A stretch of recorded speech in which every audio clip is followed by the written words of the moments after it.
Hai, bună dimineața, ciortănași! În sfârșit a venit o nouă zi în care putem să ieșim la pescuit. Este o zi de marți, se anunță caniculă destul de mare, aproape 30 de grade. Voi merge pe o baltă dragă mie, o baltă pe care n-am mai fost de mult, cel puțin anul ăsta până acum nu am ieșit deloc pe ea. Sper să fie o partidă frumoasă. Voi încerca și un echipament nou, așa că țineți aproape și hai să vedem despre ce baltă este vorba.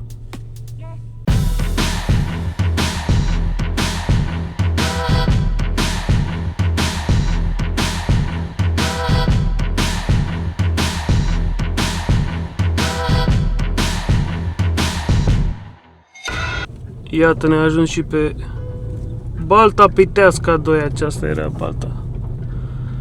Balta pe care n-am mai fost de mult. Să vedem ce mai e cu această baltă.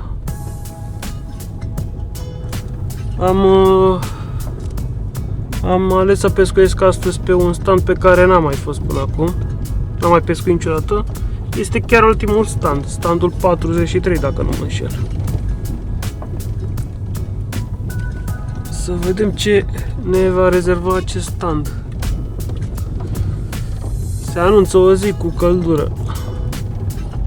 Deja soarele a ieșit. Am ajuns puțin cam târziu pe baltă. Da, așa e, după o vârstă te trezești mai greu, te miști mai greu. Important e că am ajuns aici. Balta se prezintă într-o stare bună. Drumul este foarte bun, așa cum știam. Ia uite, a apărut o cișmea aici. Văd că sunt și pescari, chiar dacă este marți.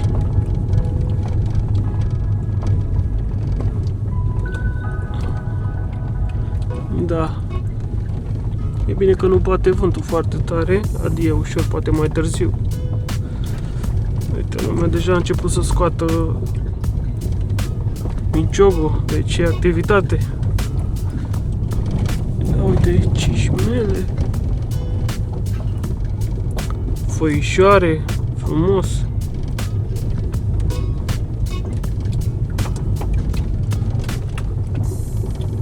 E o baltă îngrijită.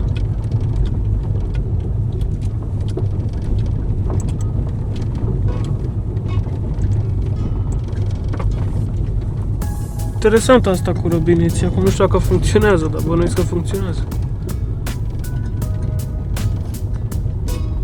Ia uite, se pare că mai apărut și toalete, sau nu văd eu bine? Că știu că era o problemă cu toaletele aici, nu erau așa, adică nu că nu existau, erau prea puține pentru câte standuri sunt și dacă veneai singur pe un stand, veneai la pescuit singur, trebuia să te deplasezi până la toaletă, să îți lași lucrurile acolo nesupravegheate. Era cam deranj.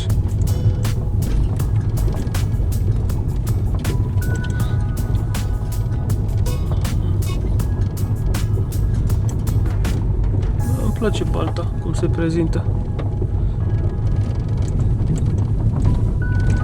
Standul 14.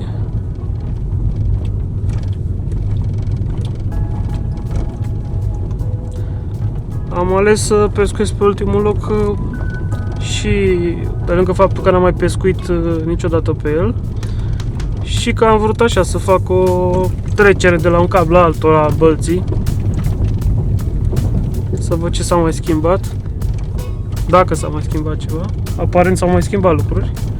Toalete am văzut doar una nouă. Uite și pe a doua. Sau ar fi dușuri. Nu, e toaletă.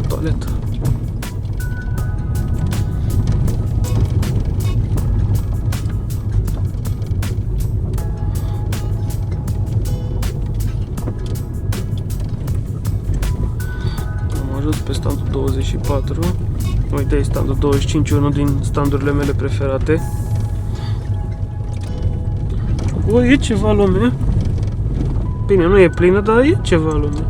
Uite că sunt vreo 10 pescari, 10 standuri ocupate.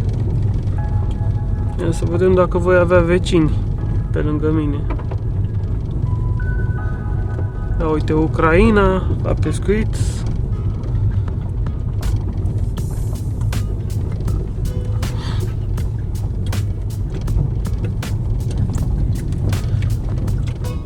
Robineții.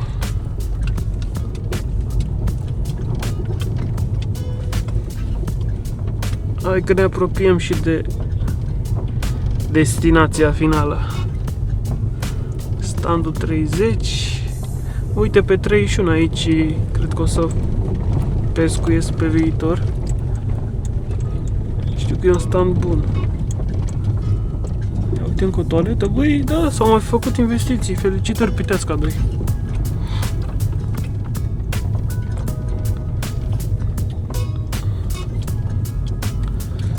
Deja am ajuns spre capătul bălții.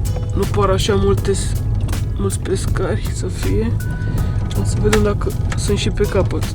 Dacă e cineva spre capăt aici.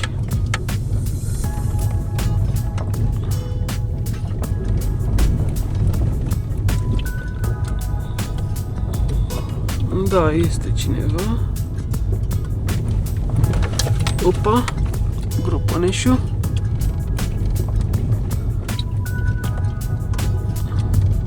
Se pare că am vecini.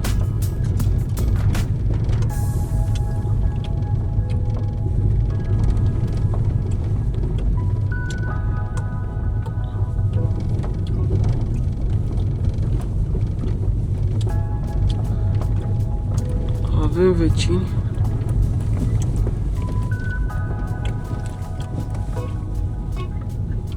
Pescar de crab clasic.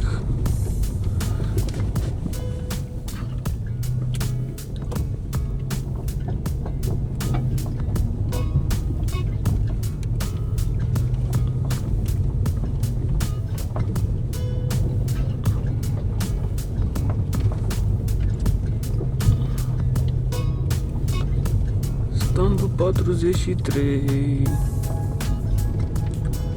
Da, am ajuns și pe standul 43.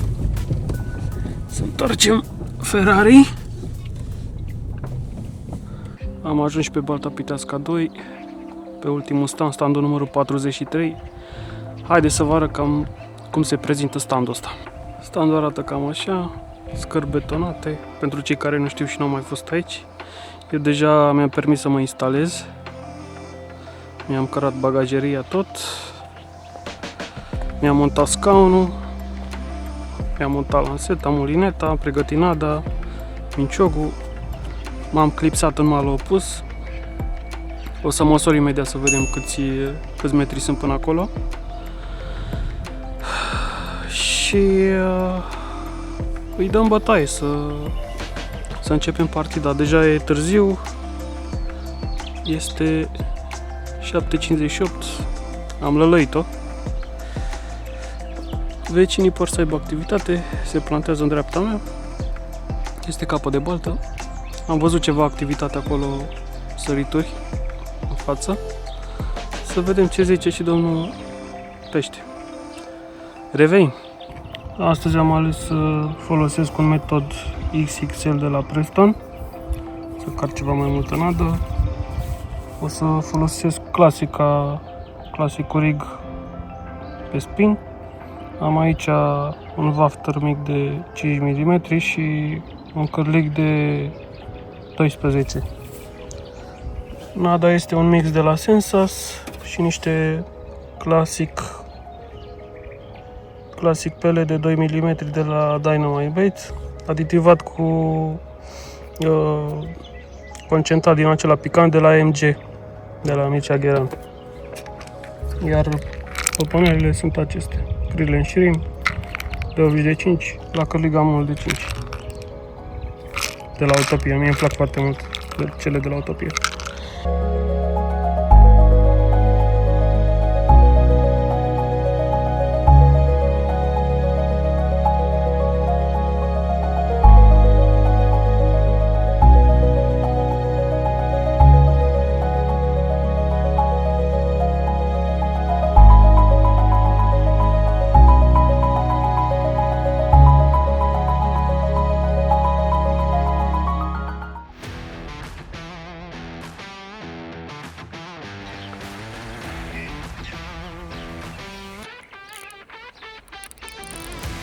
Cred că s-a supărat ăsta micu. Uite, l-ai știmpit la suprafață, e micuț. E o salontă mică. O salontă micuță care a poftit la niște pelete.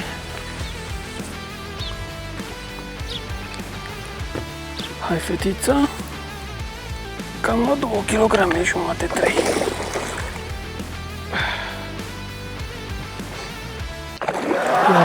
Ia.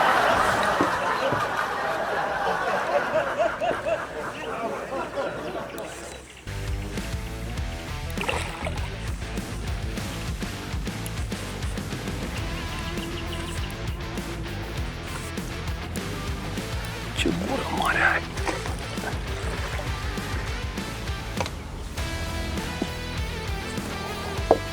Gata, fetiță! Hai să o vedeți și voi! Pe chilioasă! Ia uite!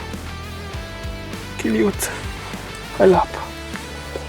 Hai la apă că te usuci!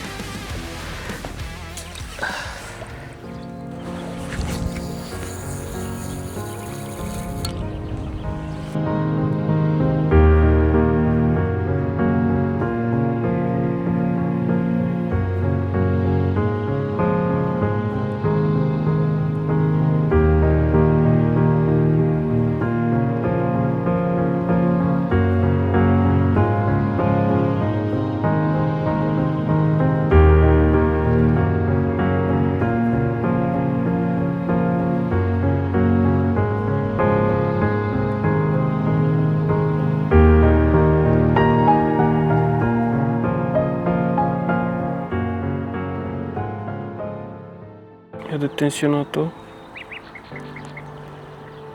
Se pare că e acolo. Da. Ia uite-l ce trage, bă. E nervos. E nervos. 5 minute a durat de când am lansat. O trăsătură apatică. A detensionat-o și să pregătim minciocul.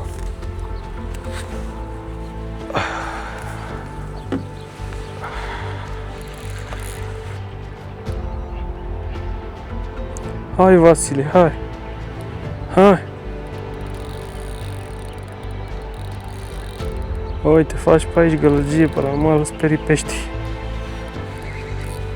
Păi lucrează bine, mă, lanseta asta îmi place. Noua mea lansetă Formax All Champ 390, 120 de grame. Uite-l, bă, ce greu iese de pe fund, bă. O fi mai îmbrăcat nepotul ăsta. Uite-l.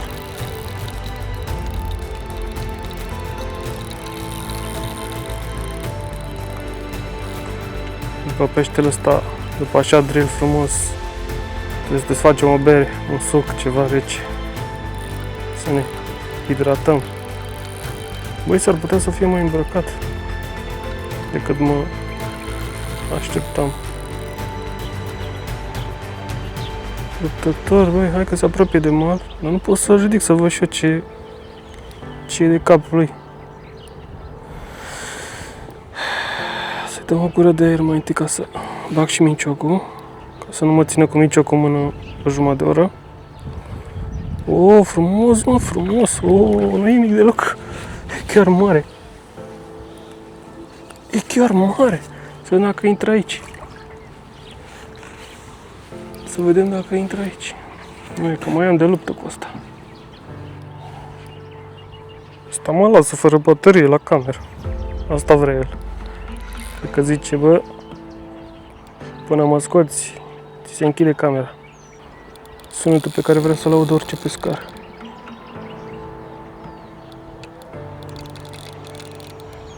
Sunetul tamburului învârtindu-se frumos în timpul unui drill cu un pește mare. A, uite ce frumos! Ce mai vrei, mă? Ce poți să mai vrei mai mult de atât? A few moments later. cer și eu scuze de la salteaua asta care nu e. Hai că nu-l mai chinui. Bănuiesc că se vede. Să-i dăm drumul la băiat. Frumos. Are la 6-7 kg.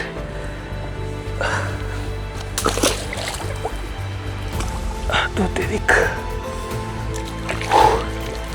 Frumos. Frumos, frumos. Acum o bere rece.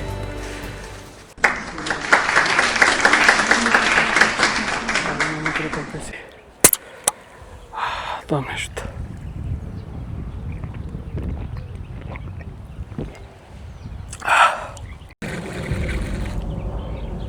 A venit peștele, s-a întors la noi. Oh, stai cu minte, stai cu minte. Stai cu minte, băiatul. Oh, oh. Mamă, și nervos să stai că...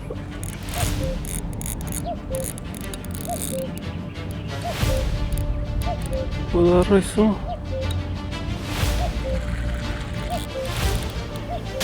Este răi.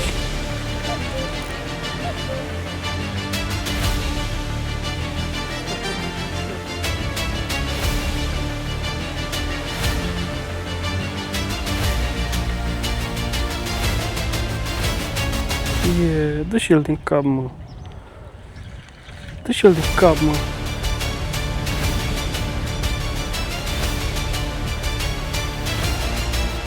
Ia să duc în stânga în Buruieni, dar nu-l las.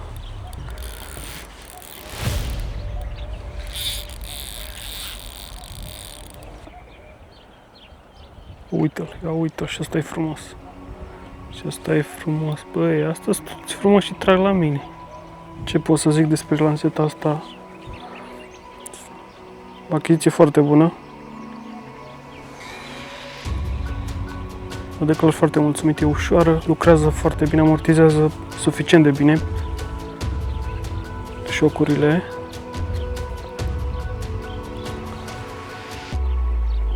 Și e destul de rapidă și puternică. Sper să nu mă ții și tu mult.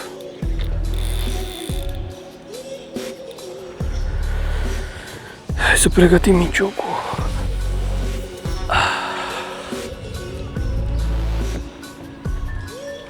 Hai, ciortănașul. Toți ciortanii să apeleze la mine. Balubă și ăsta. Mamă, ăsta e mai mare decât primul. Lei, maică.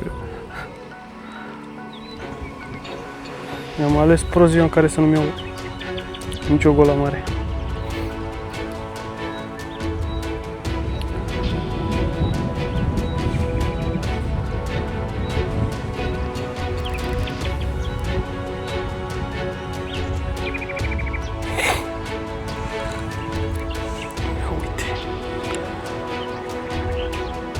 Ieși, mă, ieși, așa, hai.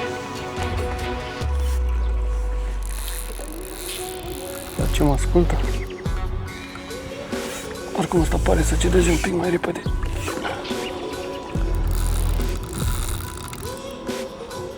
Față de primul.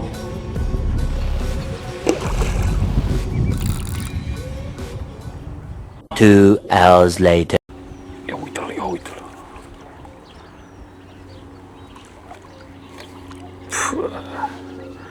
Asta sigur e partidă gratuită, dar nici nu mă mai deranjez.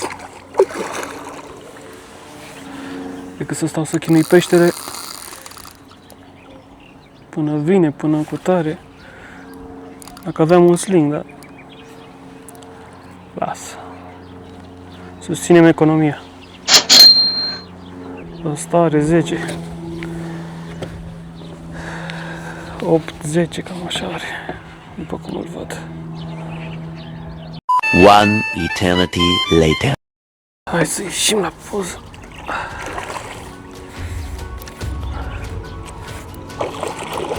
Vasile! Hai, Vasile, hai! Ce vorbești, mă? Ca să te apuci de pescuit, mă. Apucă-te de pescuit. Hai, băiatul.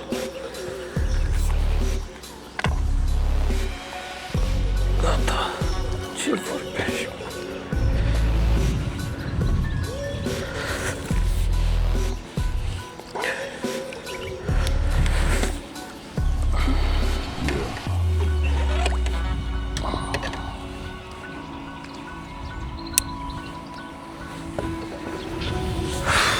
Asta da. Asta da, mă. Ce vorbești?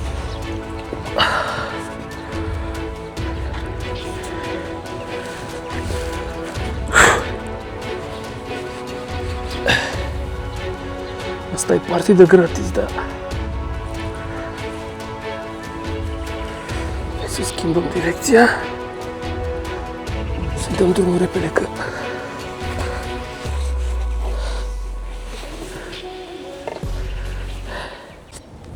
Gata, băiatul, ia uite-l. Ia uite-l ce mare. Asta are 10. Ca popa. Are mai mult de 10.